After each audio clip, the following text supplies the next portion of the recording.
जय श्री गणेश। चतुर्थी कर्म बारात का कई दिनों तक ठहरना।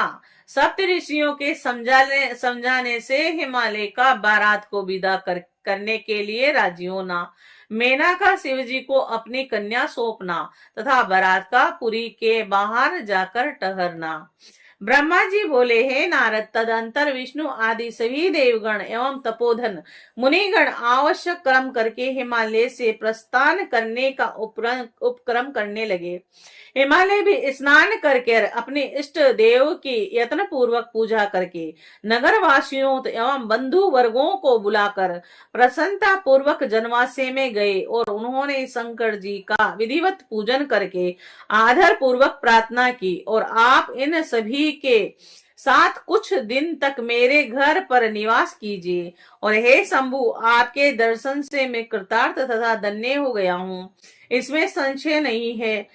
जो कि आप देवताओं के साथ मेरे घर आए हैं। ब्रह्मा जी बोले, शेल राज ने इस प्रकार बोध कर दोनों हाथ जोड़कर प्रणाम करके विष्णु आदि देवगणों के साथ प्रभु को आमंत्रित किया। तत्पश्चात आदर के साथ मन में शिव जी का ध्यान कर विष्णु के सहित देवता तथा मुनिगण प्रसन्नता पूर्वक हिमालय से कहने लगे। देवता बोले, हे गिरिराज, आप धन्य हैं और आपकी कीर्ति महान है। तीनों लोकों में आपके समान पुण्यात्मा कोई भी नहीं है। और जिनके द्वार पर सज्जनों को गति देने वाले भक्त वत्सल एवं पर ब्रह्म परमेश्वर अपने सेवकों के साथ कृपा करके पधारे। आपने हमें ठहरने के लिए मनोहर जनवासा दिया एवं विविध सम्मान दिया। और हे गिरीश, आपने ऐसे उत्तम भोजन दिए जो अवर्णीय है। यहाँ कोई आश्चर्य नहीं, जहाँ साक्षात अंबिका शिवा देवी है। सब कुछ सर्वथा परिपूर्ण है, कुछ भी शेष नहीं रहा। हम लोग धन्य हैं जो यहाँ पर आ गए। ब्रह्मा जी बोले, हे नारद, इस प्रकार वहां परस्पर एक दूसरे को उत्तम प्रशंसा हुई और उस समय वैदिक मंत्र, साधु तथा जय शब्द की ध्वनियां होने लगी और नाना प्रकार के उत्सव होने लगे। मंगल गान होने लगा, अप्सराएं नाचने लगी और मागध स्तुति करने लगे और द्रव्यों का पर्याप्त दान हुआ। तत्पश्चात देवेश का आमंत्रण कर हिमालय अपने घर गए और अनेक विधि विधानों से भोजन अनोत्सव की तैयारी करने लगे। वे कौतूहल पूर्वक परिवार सहित प्रभु शंकर को भोजन कराने के लिए प्रेम के साथ ले आए।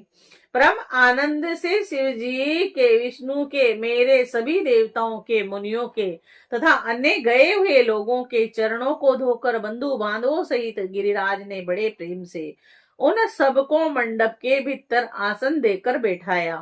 विष्णु, सदाशिव एवं मुझ ब्रह्मा सहित समस्त लोग भोजन करने लगे और इस प्रकार गिरिराज ने रसीले विविध अन्नों से उन सबको तृप्त किया। और उस समय नगर की नारियां हंसती हुई एवं उन सभी की ओर यत्न से देखती हुई मधुर वाणी से गालियां देने लगी।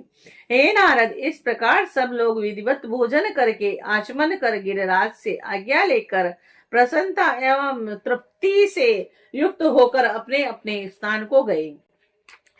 उन्हें इस प्रकार तीसरे दिन भी गिरिराज ने विधिवत दान, सम्मान एवं आदर आदि के द्वारा उनका सत्कार किया।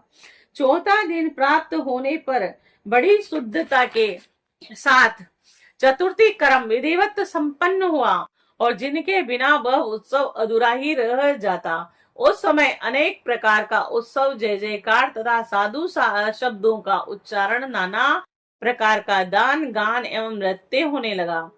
पांचवा दिन प्राप्त होने पर प्रसन्न हुए सभी देवताओं ने बड़े प्रेम के साथ गिरिराज से विदाई के लिए निवेदन किया। यह सुनकर हिमालय ने हाथ जोड़कर देवताओं से कहा, हे देवताओं, अभी आप लोग कुछ दिन और रहें तथा मेरे ऊपर कृपा करें।